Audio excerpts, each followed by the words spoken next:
Hello दोस्तों, नमस्कार। स्वागत है आप सभी को टैली प्राइम के और एक नए क्लास में। दोस्तों, आज हम पहले कुछ क्लासेस से हम टैली प्राइम सीख रहे हैं, जहां पे लास्ट क्लास में हमने रिसीप्ट और आपका जो है कुछ वाउचर्स के बारे में सीखा है। ठीक है ना। रिसीप्ट वाउचर्स के बारे में सीखा है, परचेज वाउचर के बारे में हमने जाना कि कैसे यूज़ में लिया जाता है। तो आज हम जो और एक दो वाउचर और दो जो वाउचर है उसके ऊपर बात करने वाले हैं, वो सीखने वाले हैं, जो कि है आपका कॉन्ट्रा वाउचर और है आपका पेमेंट वाउचर। ठीक है। तो बेसिकली जो है यहाँ पे आप देख सकते हो, तो हम अभी जो हमारा कंपनी में हम काम कर रहे थे, मतलब हम लोग जो सीख रहे थे ABC प्राइवेट लिमिटेड कंपनी के नाम से, तो उसी पे मैं अभी लॉगिन हूँ, आप लोग देख सकते हो। तो अभी हम क्या करते हैं, सबसे पहले हम चलते हैं पेमेंट वाउचर के ऊपर। ठीक है ना। पेमेंट वाउचर के ऊपर चलते हैं और हम देखते हैं कि पेमेंट वाउचर में क्या क्या, या फिर पेमेंट वाउचर कैसे काम में लिया जाता है, ये कैसे यूज होता है टैली में। ठीक है। तो चलिए, सबसे पहले आपको जाना है कहाँ पे, वाउचर्स में। वाउचर्स पे जाने के बाद देखिए यहाँ पे ऑलरेडी पेमेंट वाउचर हमारा एंट्री किया हुआ है। पहले क्लास में दोस्तों थोड़ा बहुत पेमेंट के बारे में हमने जाना था, तो वहाँ पे आज हम सेल हो सके तो सेल के बारे में भी जानेंगे। ठीक है ना। तो चलिए, सबसे पहले हम क्या करते हैं, एक हम ना पहले सेल करते हैं। आज हम सेल की भी इसके साथ ही एंट्री कर लेते हैं। देखिए, सेल के लिए क्या है, F8, यहाँ पे सेल पे गया मैं, और यहाँ पे मान लीजिए मुझे एक लेजर हम बना लेते हैं। दोस्तों, लेजर बनाने का शॉर्टकट मैंने आपको पहले भीतर ने बनाया था पहले वीडियो में, जहाँ पे क्या होता है, Alt+C। जैसे ही आप Alt+C प्रेस करोगे तो यहाँ पे हम दे देते हैं सन्ड्री डेबिटर, क्योंकि हम सेल करने वाले हैं उसको। तो यहाँ पे बाकी एड्रेस यहाँ पे रहने देते हैं। ठीक है। तो हम इसको सेल करेंगे। ठीक है। तो सेल्स चलते हैं, और आइटम हमारे पास क्या है, हम Redmi Note 7 को सेल करेंगे, इसको एक पीस। ठीक है ना। एक पीस सेल किए, और यहाँ पे जो है ये अमाउंट यहाँ पे आ चुका है। ठीक है दोस्तों।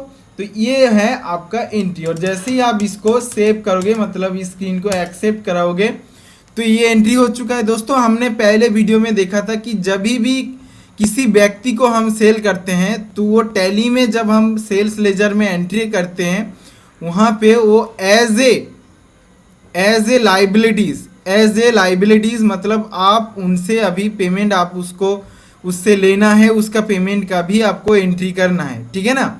एज ए लोन आप बोल सकते हैं उसको, आप उसकी तरीके से यहाँ पे एंट्री होता है टैली में। ठीक है। तो अभी हम क्या करते हैं, इसको बैक चलते हैं और यहाँ पे चलते हैं हम बैलेंस शीट में। बैलेंस शीट में आ जाते हैं दोस्तों, और यहाँ पे हम देखते हैं क्या, यहाँ पे देखिए, जैसे ही हमने सेल किया यहाँ पे क्या हुआ, हमारा जो एसेट है, अभी हम क्या करते हैं, और एक चीज़ आपको स्टॉक दिखा देते हैं। स्टॉक यहाँ पे देखिए, जो हमारा मोबाइल्स में Redmi Note 7 वो 4 पीस था, यहाँ पे 3 पीस दिखा रहा है। ठीक है ना, क्योंकि हमने एक पीस सेल कर दिया है। अभी हम क्या बोल रहे थे कि बैलेंस शीट में जैसे ही हम यहाँ पे आएंगे, काइंड एसेट में यहाँ पे सन्ड्री डेबिटर में जब आएंगे, यहाँ पे देखिए जो कुमार वाले व्यक्ति को हमने सेल किया था, वो यहाँ पे ऑलरेडी डेबिट पे है। ठीक है। ये जो 11,202 रुपये आपने तो सेल कर दिया है टैली पे, तो आपने एंट्री कर दिया और कस्टमर को बिल भी आपने दे दिया, लेकिन आपका जो ये कैश है, जो कस्टमर ने आपको पेमेंट दिया है, वो अभी आपके प्रॉफिट में, मतलब आपके अकाउंट में अभी टैली में नहीं आया है। उसके लिए आपको ये जो पेमेंट है इसको रिसीप्ट करना पड़ेगा। वाउचर में जाएंगे, रिसीप्ट वाउचर में। ठीक है ना।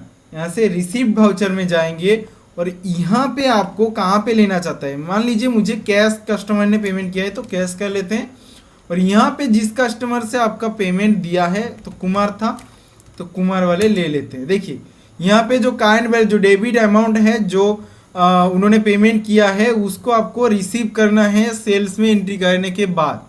ठीक है दोस्तों। तो यहाँ पे 11,202 रुपये में एंट्री कर देता हूँ, अगेंस्ट रेफरेंस उसी बिल के अगेंस्ट, मतलब वो जो बिल हमने बनाया था, जिसका बिल का नंबर था 2 नंबर, तो वो जो बिल की अगेंस्ट ही हम ये पेमेंट रिसीव करें। ठीक है।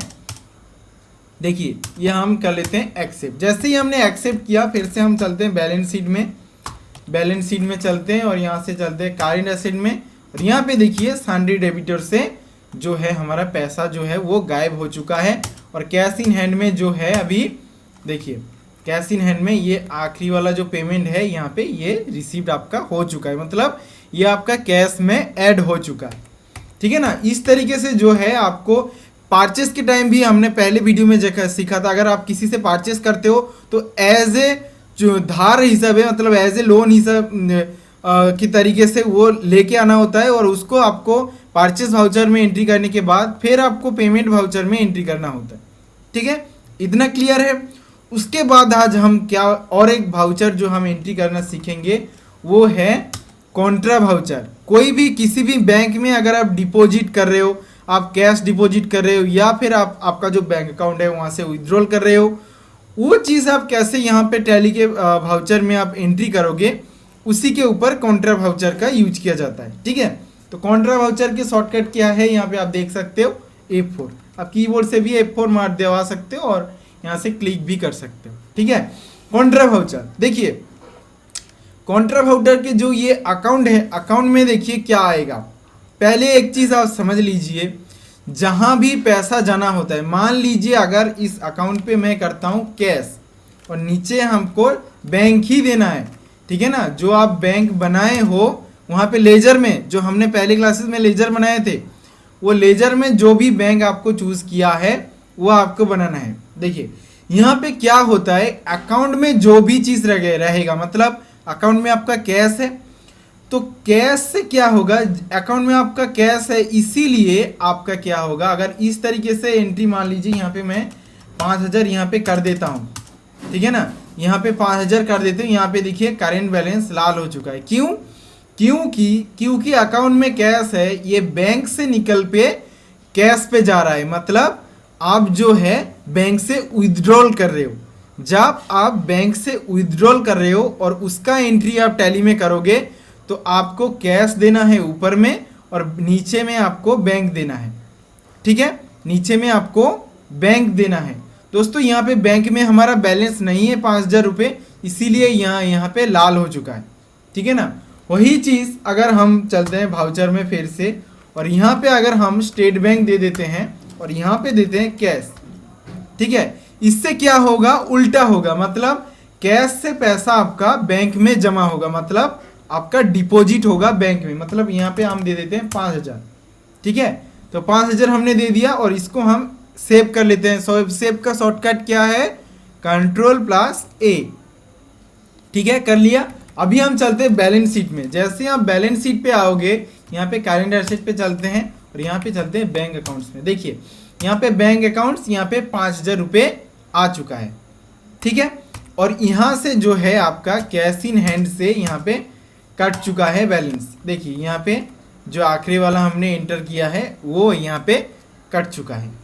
ठीक है, इस तरीके से आप कॉन्ट्रा वाउचर का एंट्री कर सकते हो। दोस्तों और एक चीज़ यहाँ पे कॉन्ट्रा वाउचर में आपको दिखाता हूँ। मान लीजिए आपका दुकान या फिर आपका कंपनी के 2 अकाउंट है, 2 बैंक में 2 अकाउंट है, तो आप फिर क्या करोगे। मान लीजिए आपको कंपनी से बोला गया है कि हमें स्टेट बैंक की पैसा HDFC बैंक में कुछ 50,000 रुपये ट्रांसफ़र करो, तो बैंक से बैंक कैसे ट्रांसफ़र होगा, उसका एंट्री हम टैली में कैसे करेंगे वो भी हम देख लेते हैं। उसके लिए आपको एक बैंक का लेजर, हमने तो एक ही लेजर बना के रखा हुआ है बैंक का, तो दूसरा बैंक का लेजर हमें बनाना पड़ेगा। उसके लिए हम क्रिएट पे जाएंगे और यहाँ से लेजर को क्रिएट करेंगे। यहाँ पे मान लीजिए मैं HDFC बैंक ले लेता हूँ यहाँ से, और यहाँ का इसका अंडर बैंक अकाउंट कर देता हूँ यहाँ से। ठीक है ना, और इसका अकाउंट नंबर अभी हम नहीं लगाते हैं, इसको छोड़ देते हैं और सेव कर देते हैं। ठीक है, ये आपका हो चुका है। अभी हम क्या करेंगे, फिर से जाएंगे वाउचर में। यहाँ पे कॉन्ट्रा वाउचर ऑलरेडी एग्जिस्ट है। दोस्तों प्रोसेस सेम ही है। अकाउंट में कौन सा आएगा, जिस भी बैंक में आप पैसा भेजना चाहते हो, मतलब जिस बैंक में आपका पैसा जाएगा वो आएगा आपका अकाउंट में। मान लीजिए मुझे स्टेट बैंक में पैसा, मान लीजिए मुझे HDFC बैंक में पैसा भेजना है। ठीक है, स्टेट बैंक से, तो मुझे अकाउंट में लगाना है HDFC बैंक। ठीक है, और नीचे आपको देना है स्टेट बैंक। ठीक है, तो आप जितने भी पैसे भेजना चाहते हो, देखिए अभी current balance state bank of India में 5000 रुपये दिखा रहा है और मान लीजिए मुझे 2000 रुपये HDFC बैंक में डालना है, ठीक है, 2000 रुपये डालना है और यहाँ पे चेक नंबर वगैरह देना होता है। अभी के लिए हम छोड़ देते हैं, ठीक है ना, क्योंकि हमने चेक नंबर तो यहाँ पे हमारे पास कुछ है नहीं, हम यूं ही डेमो के लिए देख रहे हैं। इसको अभी हम सेव कर लेते हैं, इसे सेव कर लिया। उसके बाद फिर से हम चलते हैं बैलेंस शीट में, कारेंट एसेट, उसके बाद हम चलते हैं बैंक अकाउंट्स। देखिए यहाँ पे क्या हुआ, आपका HDFC बैंक में 2000 रुपये आ चुका है और आपका स्टेट बैंक से 3000 रुपये यहाँ पे देखिए क्रेडिट में 2000 और डेबिट में 5000, क्योंकि हमने पहले उसको डाला था और क्रेडिट हो चुका है। क्रेडिट मतलब निकल जाना, तो यहाँ पे क्रेडिट हो चुका है बैंक से, ठीक है, इतना समझ में आया है। तो कॉन्ट्रा वाउचर आशा करता हूँ आपका बैलेंस शीट और कॉन्ट्रा वाउचर का जो काम है और जो हमने सेल्स वाउचर का एंट्री किया है वो आपको समझ में आया होगा।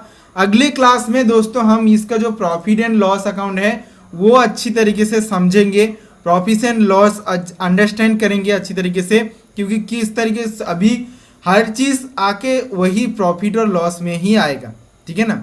आप कुछ भी कर लो, कोई भी चीज़ यहाँ से एडजस्ट कर लो, सब कुछ आपको प्रॉफिट एंड लॉस में ही आपको कंपनी को या फिर दुकान में आपको प्रेजेंट करना है, तो वो आपको समझना बहुत ज़्यादा ज़रूरी है। तो अगले क्लास में हम उसके ऊपर चर्चा करेंगे, उसके ऊपर हम वीडियो ज़रूर लेके आएंगे। तो चैनल पे बन नए हैं तो ये वीडियो पसंद आया, वीडियो को ज़रूर से ज़रूर एक लाइक कर दीजिए, चैनल के साथ जुड़ जाइए, चैनल को सब्सक्राइब करके। तो इसी तरीके का एजुकेशनल वीडियो इस चैनल पे आपको मिलते रहेंगे। अगर आप टाइपिंग स्पीड इंक्रीज करना चाहते हो तो हमारे वीडियोस ऑलरेडी हैं, आप प्ले लिस्ट आपको मिल जाएगा हमारे चैनल पे, टाइपिंग स्पीड कैसे इंक्रीज किया जाता है आप वो जाके देख सकते हो।